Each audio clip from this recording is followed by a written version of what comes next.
Let me decode this for you with my guests on the show. Sushant Sareen, Senior Fellow at ORF, joins us, as well as Ajay Bagga, Market Expert. Good evening and namaskar to both of you gentlemen. Sushant, let me begin with you.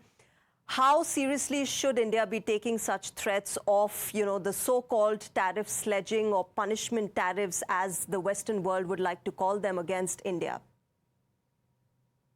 Look, I don't think we can ignore it out of hand, but the fact of the matter remains that most of these kind of bills usually have an opt-out clause, or they give the president of the United States the power to give a waiver to countries for reasons of national security or U.S. national interest. And very often, I think that is exactly what presidents do, to give the waivers to countries with which they want to maintain their relationship. Now, the point is that at a time when Donald Trump himself is very keen on a trade deal with the Chinese, is he going to say that, okay, fine, I'm now going to start imposing 500% tariffs on China because of this bill?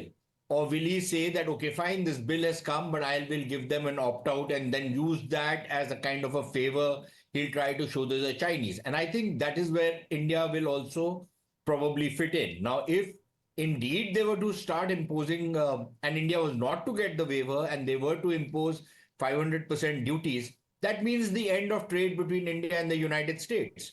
That then we are in a completely different world altogether. But Sure. Until then, I don't see how the Americans are going to be able to impose 500% tariffs on either of the three countries with which Lindsey Graham has named in his statement. And he might, have no compunctions about behaving like the ugly American. But I think it's also now starting to affect how countries look at America and their association and their partnership with the United States, and the unreliability of the United States in terms of predictability of how they're going to behave.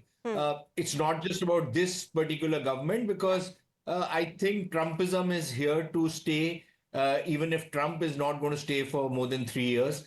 Trumpism is here to stay, and I think everybody will now be, hedging their bets as far as the United States is concerned, partly because of crazies like Lindsey Graham who come out with these kind of bills.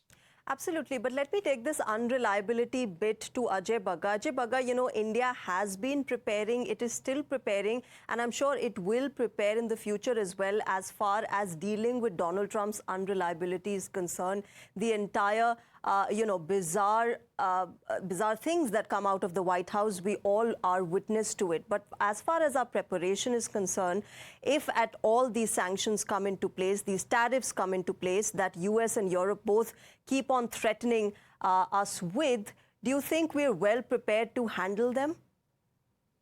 No, nobody can be prepared for 100% or 500%. As Sure. Mr. Sareen rightly said, then there is no trade. But you look at the global markets, what are they basically factoring in? One, Trump takes a maximalist position and then he negotiates downwards from there. Second, Trump always chickens out. So we have seen April 2nd, by April 9th, the US market was really teetering on destruction, especially the treasury market, where they borrow huge amounts from the world. And by April 9th, he beat a retreat. He came to July. Again, July has been pushed to 1st August. Nobody's taking 1st August seriously. Second, on 9th April, they said, we have 150 countries who are beating down on our door, and we'll have 90 deals in 90 days. They have half a deal with UK. They have a one-sided deal with Vietnam, where Vietnam is charged 20%, but Vietnamese market is open to US goods. Vietnam is too poor a country. They just import about $13 billion worth of goods from the US. How much more will they be able to absorb of US goods? And there is a de-escalation semi-agreement with China, which again has to be closed out by August 12th. India has had 5 rounds of trade negotiations. Yeah. Nothing has come out of it right now. And now the US unilaterally has announced that we'll be sending a team over to India in mid-August. So August 1 is not happening for India. We'll continue with 10, 15, 20%, whatever Trump decides.